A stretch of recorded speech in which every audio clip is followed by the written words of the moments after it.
Hey guys, what's going on? NucleusOfGaming here today, and I shall be showing you exactly, I did a video on the customization in Need for Speed Rivals, and I tried explaining it and what I would want to be like, and I referred to Need for Speed Undercover, which was made back in 2008, if I believe it right.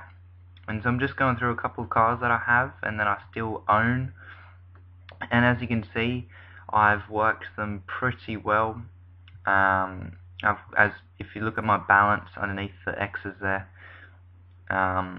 you can see I have a lot of money. I'm well into the game and I earn a lot from every race.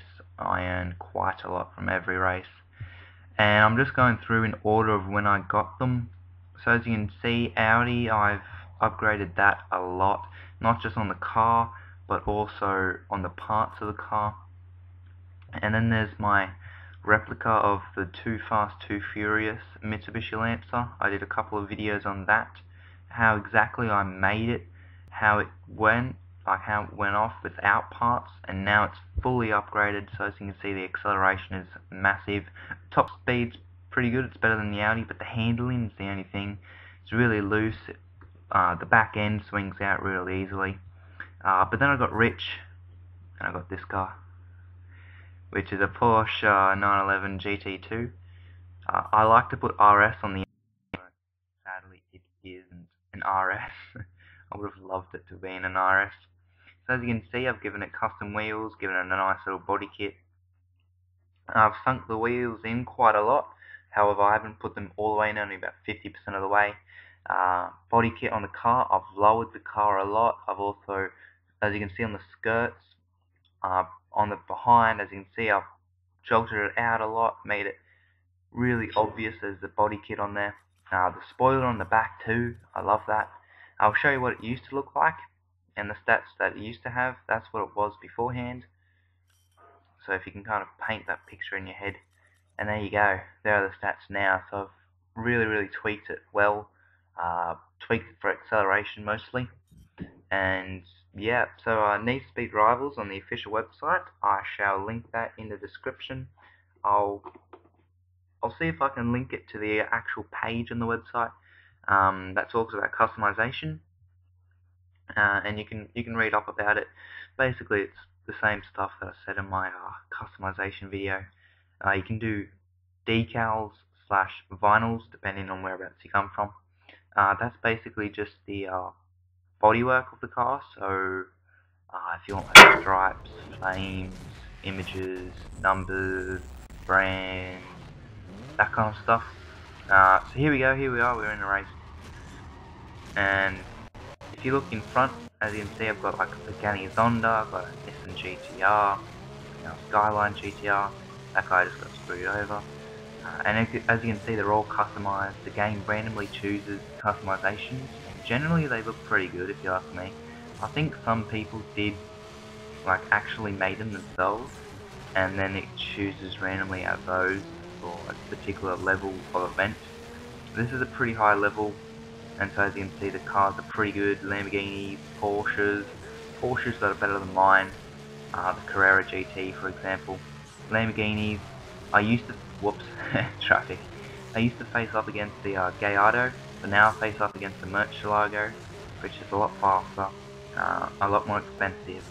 It's a whole tier above mine, so it's a whole class above my car, which most of the time it is now, but since I've tweaked it, this car can handle it. Yeah, so apparently you can just put like decals and vinyls on your car, and you can customize the paint, which is quite sad. It says, oh, you can do this, you can customize the car to make it your own. In my opinion, I've made this car my own. I've made all of my cars on Undercover my own, and they are well done. I meant to do that, by the way. I love doing that speaker. Take the spoiler off. Yeah, I've made them my own. I can say that you are going to come across a car. If you play Need for Speed Rivals online and race people online, you are going to come across a car that looks similar to yours. I can guarantee you that. You wouldn't if it was Undercover. No way. You've got all the different types of paint, all the different vinyls, all the different bodywork, stuff that you can put on. There's well over 100 different styles of wheels that you can put on the car, and then you can adjust the size to them. You can adjust the depth, how much tyre there is left of the car. So I'm running on not a lot of tyre, but it looks cool. In real life I wouldn't, because it would affect the ride quality. I'll just give it normal wheels, maybe 20 inch that is, but it'd still be pretty cool. Whereas this is like 22s maybe. I've got hardly any tyre left. Yeah, so I don't know.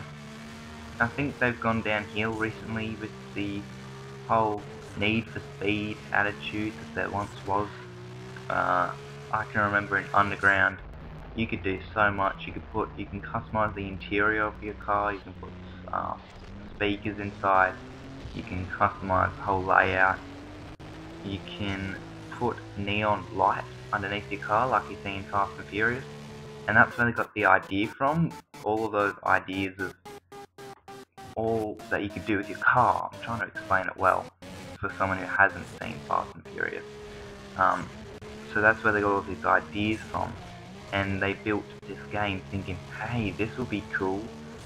We'll probably get a lot of selling points on this game because it reflects the life seen in Fast and Furious.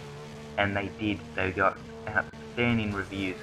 Because they used to do just racing, like you could pick a car and you could race it. Now you could buy your own car, you can maintain it, you can upkeep it, everything like that. But recently, if you go through them, Hot Pursuit, Rivals, as it looks, Rivals, The Run, not Most Wanted. The level of customization in Most Wanted was pretty bad though, so I'll say Most Wanted. I'll also say, what is it? Shift? Need for Speed Shift? I think that's what it is. Like, sure, that's on an actual track, not like this is, but it still counts as customizing your car, nonetheless. So, you know, they've kind of gone downhill. The Run, it was a very good game. Hot Pursuit, it was a very good game, but they're doing too much of the same thing, I believe. I like this old kind of stuff, you know, creating your car, having the street life kind of thing, having the old muscle cars. We can't see any of those in Need for Speed Rivals.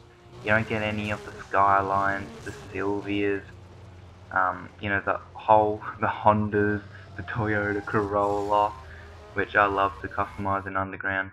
You know, you don't get any of those cars, and it's pretty sad. So yeah, I think it's sad.